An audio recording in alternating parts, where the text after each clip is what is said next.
माणसाच्या मनामध्ये जे रुजतं किंवा माणूस जे मनात आणतो आणि त्यावर विश्वास ठेवून काम करतो तेव्हा ती गोष्ट साध्य होत असते. बाळाचे पाय पाळण्यात दिसतात असं म्हटले जाते. त्यावर मनू भाकर हिचा प्रवास आपल्याला दिसून येत आहे. कोण आहे मनू भाकर?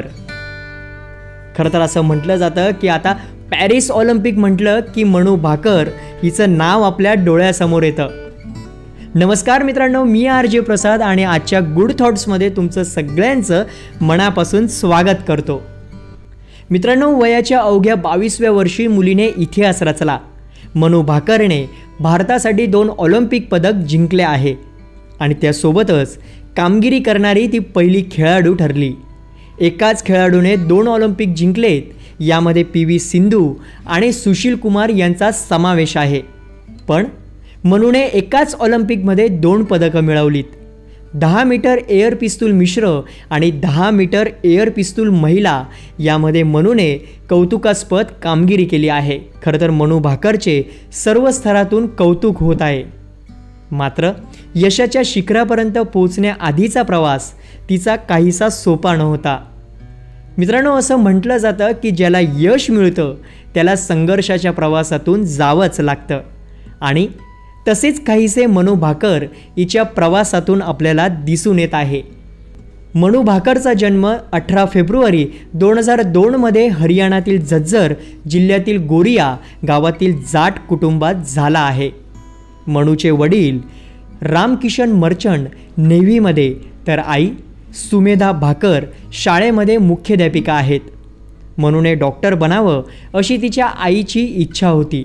मात्र शाळेतील PT टीचरने त्यांना सांगितलं की मनूला स्पोर्ट्समध्ये टाका. डॉक्टरांना फक्त गाव आणि जवळचे लोक ओळखतात, पण एखाद्या खेळाडूला संपूर्ण देश ओळखतो. मनूचे वडील रामकिशन यांचं स्वप्न होतं की तिला बॉक्सर बनवायचं. खरं तर मनूचा मोठा भाऊ अखिल भाकरही बॉक्सिंग खेळात कार्यरत आहे. भावाचं पाहत तिनेही बॉक्सिंग क्षेत्रात प्रवास सुरू केला आणि सोबतच बॉक्सिंगमध्येही तिने चांगली कामगिरी केली. खरं तर मनू नॅशनल लेवलपर्यंत चांगली खेळली, मेडलही जिंकले. मात्र सरावामुळे मनूच्या डोळ्यात जखम झाली आणि तिने तो खेळ थांबवला. पुढे मनूने त्यानंतर मार्शल आर्टची ट्रेनिंगही घेतली. मात्र तिने काही दिवसातच हा खेळ सोडला, कारण या खेळामध्ये चिटिंग होते असं तिचं म्हणणं होतं. खरं तर मनूने स्केटिंग, टेनिस, आर्चरीमध्ये तिने भाग घेतला होता. मात्र तिचं मन लागत नव्हतं. मनू तिच्या आईच्या शाळेत शूटिंग रेंजमध्ये शॉट मारला. त्यावेळी तिथे उपस्थित असलेले PTचे टीचर अनिल जाखड यांनी तिच्यातील क्षमता ओळखली आणि मनूच्या पालकांना त्यांनी सांगितलं की तुम्ही मुलीला स्पोर्ट्समध्ये वेळ द्या, ही देशासाठी नक्की पदक आणेल. आणि अखेर अनिल जाखड यांचं हे वाक्य आता खरं ठरलं आणि मनूनेही आज खऱ्या अर्थाने इतिहास रचला आहे.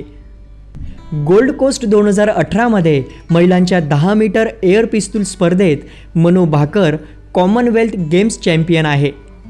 सोबतच ब्युनोस आयर्स 2018 मधील युवा ऑलिम्पिक पद सुवर्ण जिंकणारी देशातील पहिली महिला खेळाडू आहे. गेल्या वर्षी आशियाई क्रीडा स्पर्धेत महिलांच्या 25 मीटर सांघिक पिस्तूलचे विजेतेपद पटकावले आहे. 2018 नॅशनल शूटिंग चॅम्पियनशिपमध्ये 10 मीटर वर्ल्ड कप 1 असलेला हिना सिंधूला हरवलं होतं. या कामगिरीच्या आधारावर टोकियो ऑलिम्पिकमध्ये निवड झाली होती. मात्र पिस्तूलमध्ये बिघाड झाल्या कारणानं ती 2021 मध्ये टोकियो ऑलिम्पिकमध्ये हरली. म्हणून त्यावेळी कोच जसपाल राणा यांना दोष दिला होता. 2018 नॅशनल शूटिंग चॅम्पियनशिपमध्ये 10 मीटर वर्ल्ड कप 1 असलेल्या हिना सिंधूला हरवलं होतं. या कामगिरीच्या आधारावर टोकियो ऑलिम्पिकमध्ये निवड झाली होती. मात्र पिस्तूलच्या बिघाड झाल्या कारणानं ती 2021 मध्ये टोकियो ऑलिम्पिक हरली. म्हणून त्यावेळी कोच जसपाल राणा यांना दोष दिला होता. यावर बोलले मनूची अपरिपक्वता असल्याचं म्हटलं होतं. त्यानंतर दोघांचेही रस्ते वेगळे झाले. मनूने एक टॅटू गोंदवला होता ज्यावर लिहिलं होतं स्टील आय राईज. मनू विदेशात जाण्याचा विचार करत होती, मात्र तिचं स्वप्न तिला रोखलं होतं. शेवटी मनूने पॅरिस ऑलिम्पिकच्या एका वर्षाआधीच परत एकदा कोच जसपाल राणा यांनाच फोन केला. जसपाल यांनी विचारलं आणि तिला नकार दिला नाही, कारण तिच्यामध्ये इतिहास रचण्याची क्षमता असल्याचं माहिती असल्याचं जसपाल राणा म्हणाले. मित्रांनो, आपल्या आयुष्यात देखील असंच असतं. मनू भाकर हिने आपली पहिली नॅशनल टुर्नामेंट भाड्याने पिस्तूल घेऊन खेळली होती. पिस्तुलाच्या लायसन्ससाठी तिच्या वडिलांनी खूप संघर्ष केला. रामकिशन रोज 45 किलोमीटर पायी जावं लागत असे. शेवटी त्यांनी हरियाणाचे क्रीडा मंत्री आणि शिक्षण मंत्री यांना विनंती केली. 2 महिन्यांनी त्यांना लायसन्सचं परमिशन मिळाली.